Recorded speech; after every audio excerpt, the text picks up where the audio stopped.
السلام علیکم۔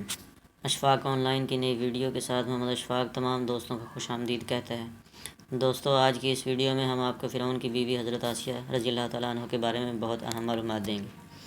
یہ سب بتانے سے پہلے آپ سے گزارش ہے کہ اگر آپ نے ابھی تک ہمارا چینل سبسکرائب نہیں کیا تو ابھی کر لیں اور ساتھ لگے بیل آئیکن کو ضرور پریس کریں تاکہ لیٹسٹ اپلوڈ ہونے والی اسلامی، معلوماتی، تاریخی اور سائنسی ویڈیوز کا نوٹیفیکیشن آپ کو بروقت ملتا رہے۔ دوستو، آسیہ فرعون کی زوجہ تھی۔ وہ فرعون جس میں غرور و تکبر کا نشہ بھرا تھا، جس کا نفس شریر تھا اور جس کے عقائد اور اعمال باطل و فاسد تھے۔ قرآن مجید نے فرعون کو متکبر، ظالم، ستمگر اور خون بہانے والے کے عنوان سے یاد کیا ہے اور اس کو طاغوت کا نام دیا ہے۔ آسیہ فرعون کے ساتھ زندگی بسر کرتی تھی اور فرعونی حکومت کی ملکہ تھی۔ تمام چیزیں اس کے اختیار میں تھیں۔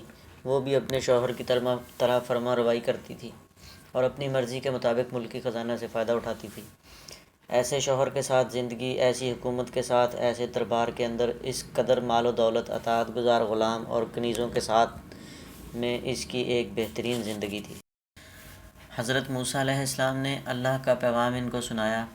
اس نے اپنے شوہر کے طور طریقے اور اعمال کے باطل ہونے کو سمجھ لیا، چنانچہ نور حقیقت اس کے دل میں چمک اٹھا۔ حالانکہ اس کو معلوم تھا کہ ایمان لانے کی وجہ سے اس کی تمام خوشیاں اور مقام و منصب چھن سکتا ہے، یہاں تک کہ جان بھی جا سکتی ہے، لیکن اس نے حق کو قبول کر لیا اور خداوند مہربان پر ایمان لے آئی اور اپنے گزشتہ اعمال سے توبہ کر لی اور نیک اعمال کے ذریعے اپنی آخرت کو آباد کرنے کی فکر میں لگ گئی۔ اور فرعون و فرعونیت کی ملامت، ضرب و ستم کو برداشت کرنا پڑا، لیکن پھر بھی وہ توبہ، ایمان، عمل صالح اور ہدایت کی طرف قدم آگے بڑھاتی رہیں۔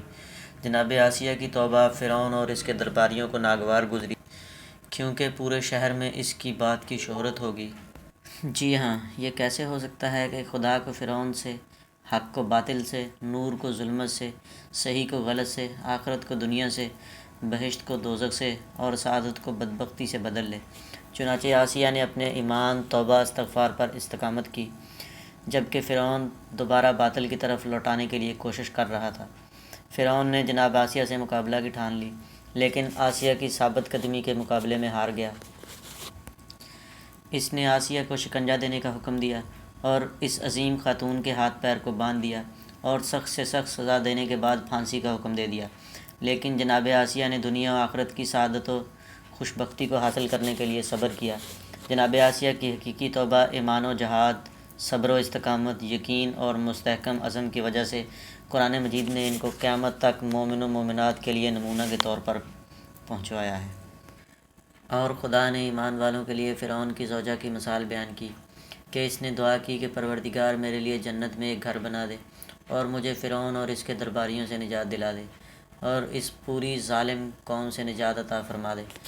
توبہ، ایمان، صبر اور استقامت کی بنا پر اس عظیم الشان خاتون کا مرتبہ اس بلندی پر پہنچا ہوا تھا کہ حضور اکرم صلی اللہ علیہ وآلہ وسلم نے ان کے بارے میں فرمایا، جنت 4 عورتوں کی مشتاق ہے: مریم بنت عمران، آسیہ زوجہ فرعون، خدیجہ رضی اللہ تعالیٰ عنہ اور فاطمہ بنت محمد صلی اللہ علیہ وآلہ وسلم۔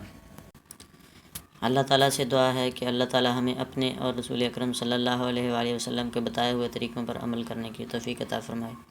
آمین ثم آمین۔ مجھے اگلی ویڈیو تک اجازت دیجیے گا۔ فی امان اللہ۔